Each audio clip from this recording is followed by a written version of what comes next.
Hello everyone, my name's Alex, and today I'm going to be showing you all how to world build. Before we go any further though, I feel I should explain what world building is. To those of you who might not be aware, world building is a process by which writers create a fictional setting from scratch. Mainly this is used for things such as fantasy or science fiction. However, it has also been used for genres such as realistic fiction. Now that that's out of the way, let's get started.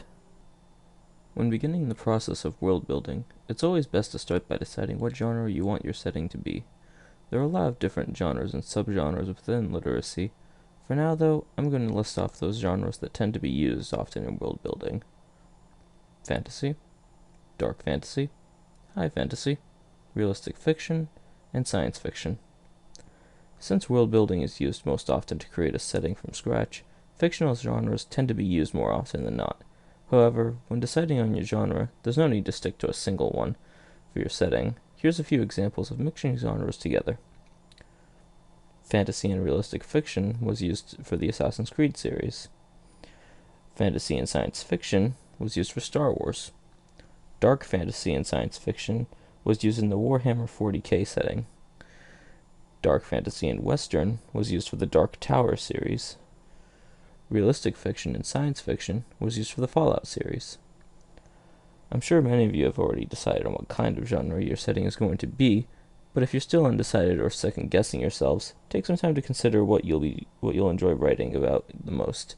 At the end of the day, that's the most important part.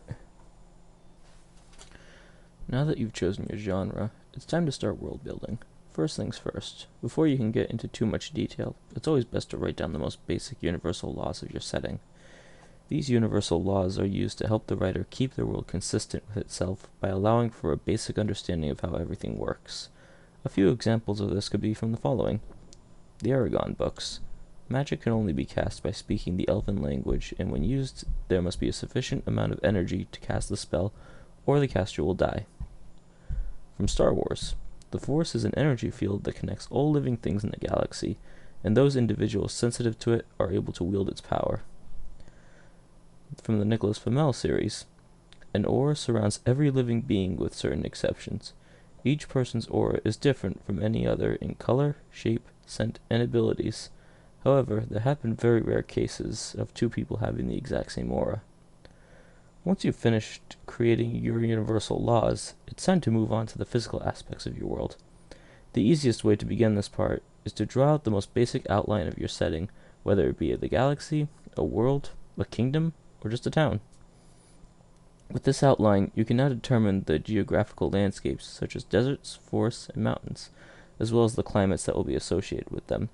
Depending on what you did for the genre, there can be a multitude of ways to create the map of your setting. With your world finished, it's time to consider its inhabitants.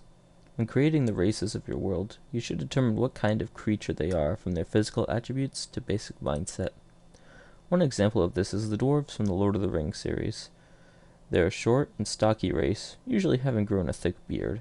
Their most basic mindset could be summarized in two words: honorable and greedy.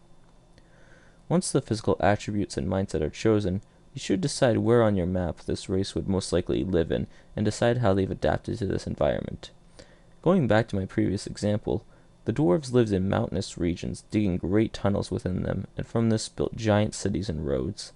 They mined the mountains for the many treasures hidden within, and forged the greatest wonders of dwarven craftsmanship with the minerals they found.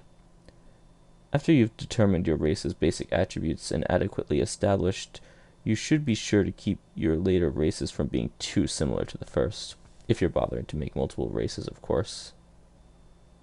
Now then, with your race's basic attributes taken care of, it's time to develop them further. To begin, you should determine how your race has evolved since they first settled in their current environment.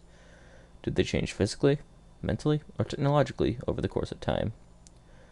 One example I've come up with is the Gith from the Forgotten Realms series. Once starting out as a single species, but after their freedom was won from the Illithids, they separated into two different cultures, known as the Githyanki and the Githzerai, creating two distinct mindsets but retaining their physical and technological similarities, even up to the present time.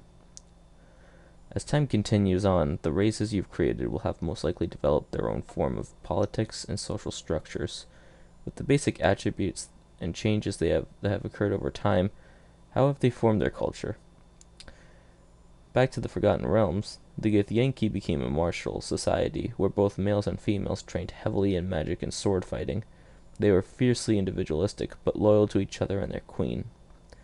On the other hand, the Githzerai became a severe people whose attire mostly consisted of somber colors with little care for art or music.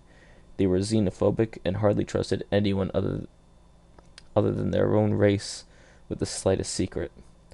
The development of your races will greatly affect the world as a whole, as well as each other over time. If you have multiple races, be sure to create a relationship between some of them, whether it be purely for trading purposes, a deep animosity between them, an alliance built on convenience, etc. With your genre, world, and races all chosen and developed to a certain degree, it's time now to put it all together into a timeline. This timeline will be the history of your setting and will consist of everything you've done so far, as well as provide you with the availability to add more depth to your setting over time. One way you can organize your timeline is to use multiple eras or ages to mark the most important events and place smaller events in between these, similar to how Star Wars organized its timeline. From however your setting began, whether it be some deity who ordained it, or an explosion that birthed the universe, to the very end of its existence, you have free rein to begin charting out the timeline of your setting. Now that you have everything you need, it's time to double check all your work and determine whether you can keep developing your setting or finish up and get started on using it for whatever purposes you've made this for. I had a lot of fun making this video, and I hope that it has been useful to you in your world building ventures. Good luck with your setting, and I hope to see you next time.